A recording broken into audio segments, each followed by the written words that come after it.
મહેસાણા જિલ્લાના લાછડી ગામમાં ચાંદીપુરા વાયરસનો કેસ સામે આવતા જિલ્લા આરોગ્ય તંત્ર સતર્ક બન્યું છે। જિલ્લા કલેક્ટરના માર્ગદર્શન હેઠળ આરોગ્ય વિભાગની ટીમોએ અસરગ્રસ્ત વિસ્તારમાં તાત્કાલિક સર્વેલન્સ શરૂ કર્યું છે।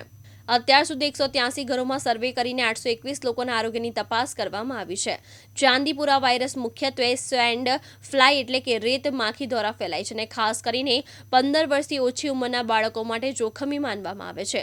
રોગચાળાને નિયંત્રણમાં રાખવા માટે 50થી વધુ ઘરોમાં મેલેથિયોન ડસ્ટિંગ, જંતુનાશક દવાનો છંટકાવ તેમજ ગ્રામજનોમાં જાગૃતિ અભિયાન હાથ ધરાયું છે। હાલમાં દર્દીની સારવાર વડનગરની GMERS હોસ્પિટલમાં ચાલી રહી છે અને તેની તબિયત સ્થિર હોવાનું આરોગ્ય વિભાગે જણાવ્યું છે અને અત્યાર સુધી અન્ય કોઈ શંકાસ્પદ કેસ નોંધાયો નથી। આરોગ્ય વિભાગે લોકોને સ્વચ્છતા જાળવવા, બાળકોને સંપૂર્ણ કપડાં પહેરાવવા, જંતુઓથી બચાવવાના ઉપાય અપનાવવા અને તાવ, ઉલટી અથવા તો ખેંચ જેવા લક્ષણો જણાય તો તાત્કાલિક સરકારી હોસ્પિટલનો સંપર્ક કરવાની અપીલ કરી છે। અનુપસિંહ ચાવડા, દિવ્યાંગ ન્યૂઝ, મહેસાણા।